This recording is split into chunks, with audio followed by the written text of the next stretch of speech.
Hello mga darlings, ano be sweetheart and etc. Oh my God, ang ganda ng filter. Uy, lighting lang po yan kasi nasa mirror.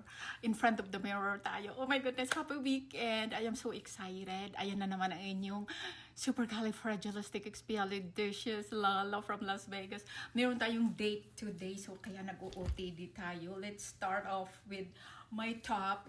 Ito po ang aking vintage na Cavalli. Diyos ko, 12 years old na po ito kasi 2 years old lang po yung aking 16 years old na anak na ngayon. Kasi November ang birthday niya. So, 2 years old lang po siya nung binili ko to sa Germany.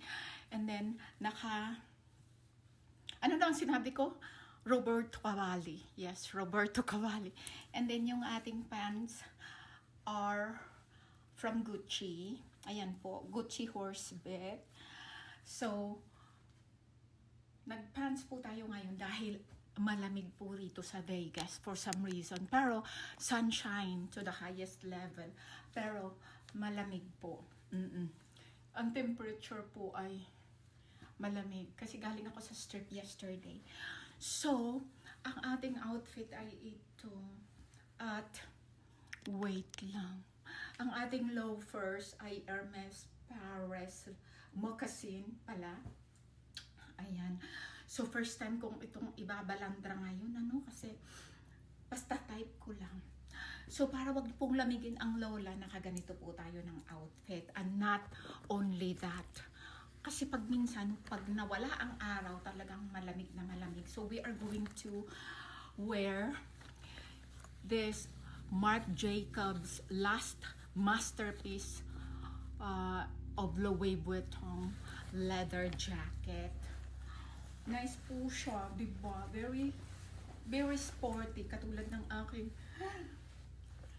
minamahal na friendship sa Simam. So, magkikita kami. So, ganyan lang siya. Pwedeng i-close, pwedeng hindi. May pockets po siya. Left and right. So, ganyan lang po siya. Ayan. Tapos, pwedeng i-open yan. At yan, i-close, no? Kasi, pang ano lang naman to, pang windbreaker kumbaga. Basta na siya.